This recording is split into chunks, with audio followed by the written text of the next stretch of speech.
I could not have done this by myself. I might have, but it may have taken me decades, Yeah, you yeah, know. absolutely. Welcome to the Five Questions Podcast, where we unlock real estate and business insights one question at a time.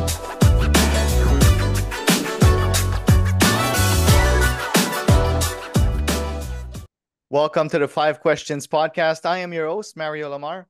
Our guest on today's show has over 2 decades of experience in the field of IT, project management, acquisitions, coaching, and property management. He is the head coach with the Wealth Genius Real Estate Learning Platform and taught hundreds of students to be successful. Welcome, Luis Rivas. Luis, welcome to the podcast today. Thank you, Mario. It's a really big. I've been looking forward to this all week. I've been looking forward to chatting with you, man. You're one of my favorite peeps. Thank you. Thank you so much for this, but we're going to have lots of fun. The concept of the podcast is 5 questions, either about real estate, investing, or business, and we get straight to the point. You ready? I'm ready. All right. So, what you had a good and stable job, in your past life, let's just say, with the government. What is a pivotal moment that inspired you to start your journey in real estate investing? I would say that COVID and the pandemic, uh, it almost forced me to get out of my comfort zone, to get out of my job because I just noticed such a big change in my job, in my team. There was a lot of toxicity already, but then with I don't know, people changed during COVID. Like people were very upset, they were angry, and a lot of us were under, I'll call it house arrest, but we were under lockdown. Yeah. And life and job were like melting into one almost, like people were working longer hours and it was just chaos. And my wife was on the verge of a mental breakdown. And I told her first, I said, you need to leave your job and you need to retire.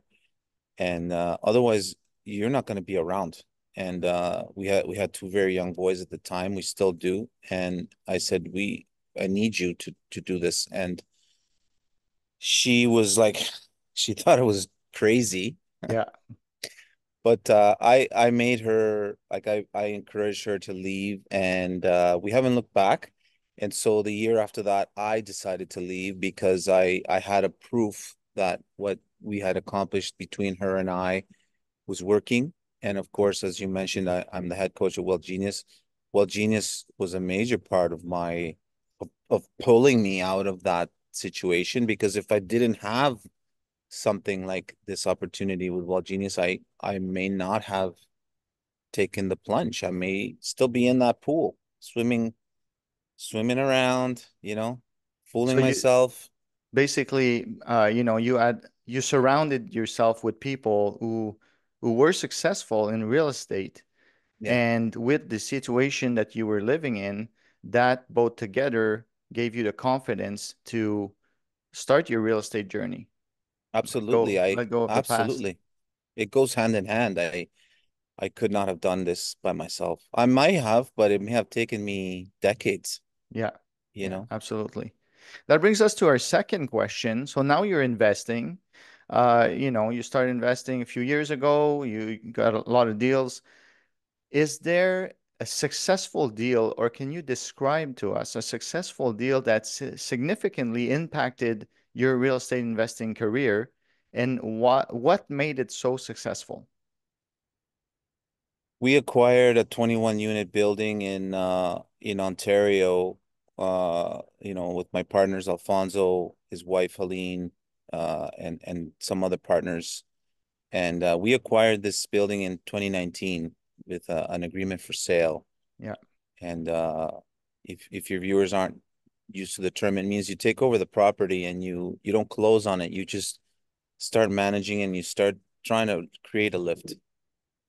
So that's exactly what we did. We went to work and we created a lift and then we closed on the property maybe 6 or 7 months later, like right when COVID was just Man, it was crazy times. It was like July 2020 and everything was upside down. And we closed on that. And we closed on that and we got that building $66,000 a door. And now the doors in that area of Ontario are going for over 180. Wow. That's So a lift. that's a heck of a lift, brother. And and it really solidified for me like my strategy, which was going to be like buy and hold, Yeah. uh, as passive as possible because I had two young kids at the time. And some of your viewers might say, well, 5 years to create a lift and to do a refi is a long time. I would argue that it might not be a long time. Look, the last 5 years for me have flown by so fast. Yeah. Time is doing some funky stuff, and I don't know what it is, but I know it's happening, and I feel that just as time is going along, it's getting faster and faster. It's not just increasing at 88 miles an hour, like Back to the Future. Yeah. It's like increasing into warp speeds, and so I don't know what's gonna happen, but 5 years is not that long. So It makes me think if somebody is occupied, right? You have projects, you're busy, life goes by so fast. yeah, The people that are watching from the sidelines and are just maybe watching or judging, but that can take a long time. So that's where the 5 years can seem very long for those people. But when you're in it, when you're in a project, you're busy, you're working, you're trying to, create that lift. Uh, it's gonna go by very fast. I agree with you there. yeah. So I would say to your viewers, in those 5 years, there's a lot you can do. Don't just do one of those agreement for Yeah, sale deals. Do 10 of them yeah, in 5 years, and then you're gonna refi two buildings every year. absolutely. That's That that's intergenerational wealth. that brings us to our third question. If you could give us or an advice to someone just starting in the real estate investing, but in today's market, what would it be? I would say get a coach or mentor and something and in a capacity where it's something formal that you're working, if you can, working towards a completion or a target. If that's not possible and you can only get a mentor to mentor you kind of like part-time or spare time, you need guidance, Yeah, and getting guidance from the internet or from AI or from ChatGPT, it's it's okay, but if you can get a human that has gone through what you want to accomplish, I think that's the best.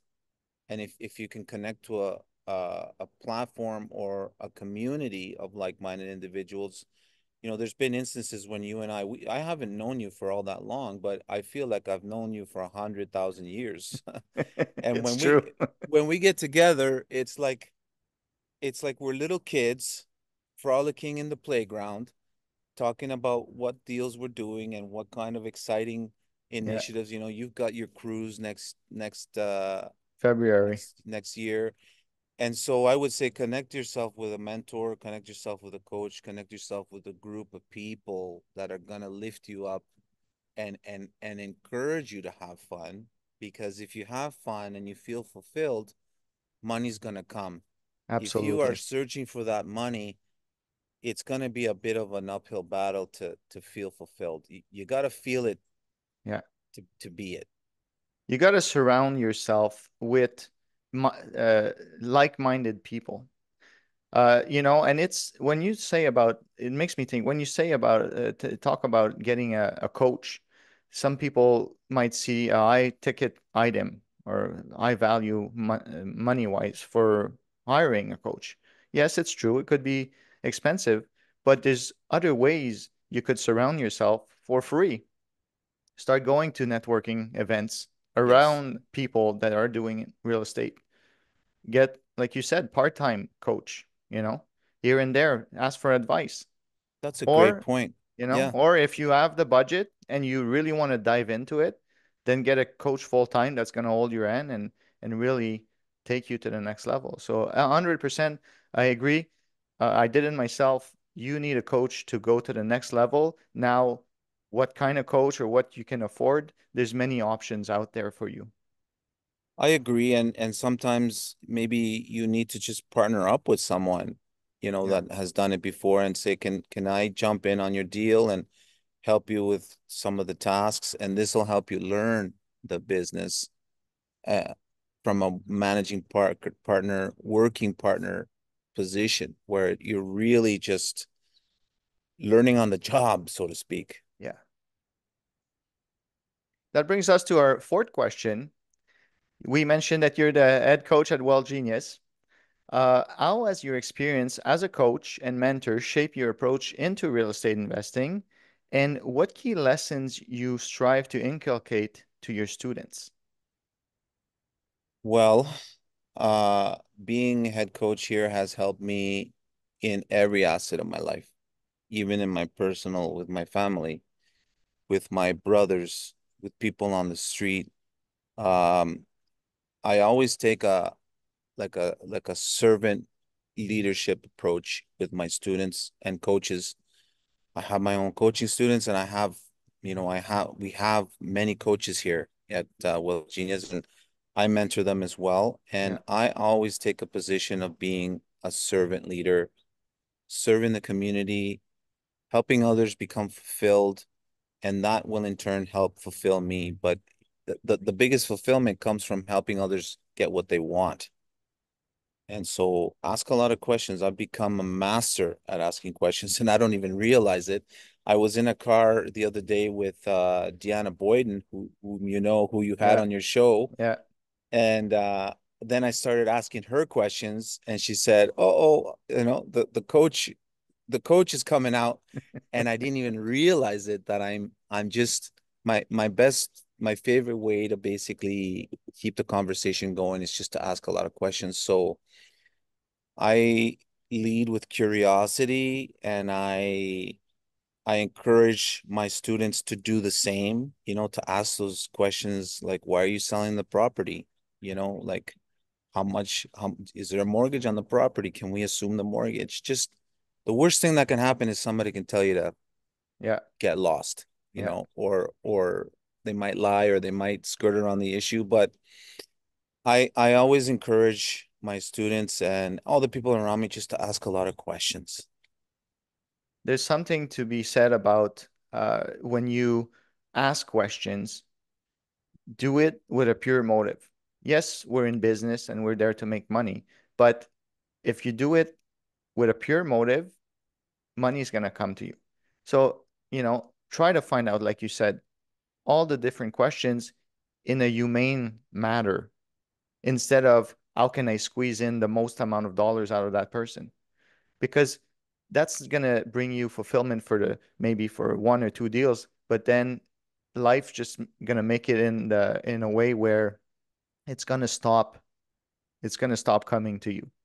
But if you do it in a humane way, in a, pure motive, you're there to, yes, fulfill your goals in your pockets, but help people on the way.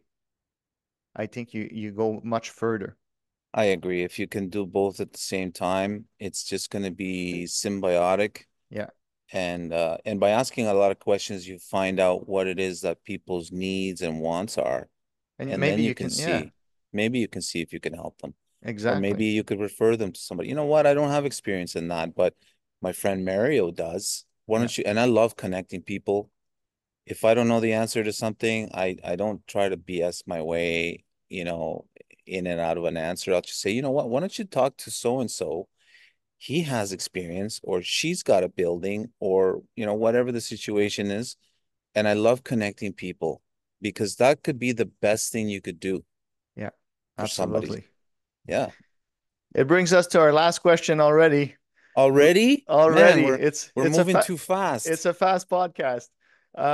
So looking forward, what kind of opportunities in the real estate investing world gets you excited and why? I am really excited about a new to me asset class, and that is the care homes.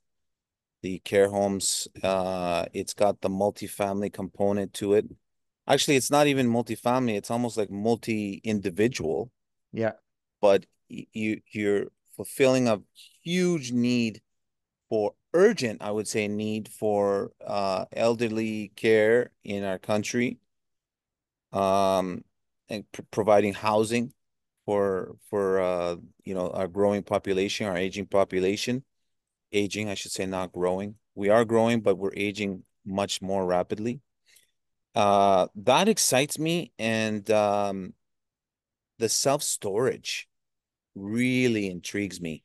yeah, And I think those two go hand in hand because, as people are becoming older, I hate to pick on the baby boomers, but the boomers have accumulated a lot of stuff over the years, and when they downsize their homes, a lot of them have a hard time letting go of that stuff. And so the self-storage is really an opportunity to own another type of, it's not multifamily, but it's multi-unit and in a much more automated way. So that really excites me. Traditionally, I've been, like I said earlier, a buy and hold, you know, uh, long-term, as passive as possible investor, very boring, um, with a slow speed of money in the past. Um, it's been working for me. So these two new asset classes that I just mentioned to you, it's a different type of spin on what I've already been doing, but maybe with a little bit more speed in terms of return on investment. right. And I like the fact that, with the care homes, you're actually fulfilling a need and you're helping people. And in a different way, you're also helping people with the self-storage. I was actually talking to another investor, and self-storage, a lot of us have the idea of, okay, it's just like garage doors and you open them and you put your stuff in there. But then you have the aspect now that you can have land as self-storage for companies, construction companies that have trailers and Yes, and then you can have also, let's say, a container that he needs space for his tools and shovels and his trailers. So yes, now you start implementing self-storage, but in three different three different ways on the same piece of land. So you're offering a lot more to your customers than just a closet. just a closet. So I find it really interesting when people get their brains going, how many solutions we can find to help people. Isn't that something? Now you're talking about something that's really close to my heart, and that's masterminding. People always ask, well, what goes on at the mastermind events for like, Yeah. well, Genius, we have these that we call them retreats, overseas. The next ones are going to be in Greece, and it's going to be in El Salvador. And do you talk about real estate? And we could, but generally people bring other types of issues in their lives, mindset related issues that they need help with. And when you have a room full of people vibrating and resonating at the same high vibration, the solutions that pour out are biblical. Yeah. Like nothing is impossible. And that book, the book called Who Not How. I would say that with these masterminds, it becomes who and how, and and surrounding yourself with like a group of really fired up people working and resonating in the same frequency, it's unstoppable. Things are meant to happen. And yeah, things are meant to happen. And if there's a will, there's a way. And when you have more people with more will, there's more ways. Louis, it was a pleasure having you on the podcast today. Thank you so Not much. enough time. We'll No, probably have you on a second episode at some point, hey, I'd but love to. so much insights, and it was really fun to talk to you today. And I hope our listeners will take a piece of your wisdom with them on their journey. Thank you so much, Mario, and I wish you and your viewers a great weekend and a great week ahead. Thank you. We'll talk soon. Okay, take care. Thanks for tuning in to the Five Questions podcast. If you enjoyed today's episode, don't forget to subscribe, like, and hit the notification bell on our YouTube channel so you never miss an episode. Stay tuned for more insights and tips to transform your real estate and business game. See you next time.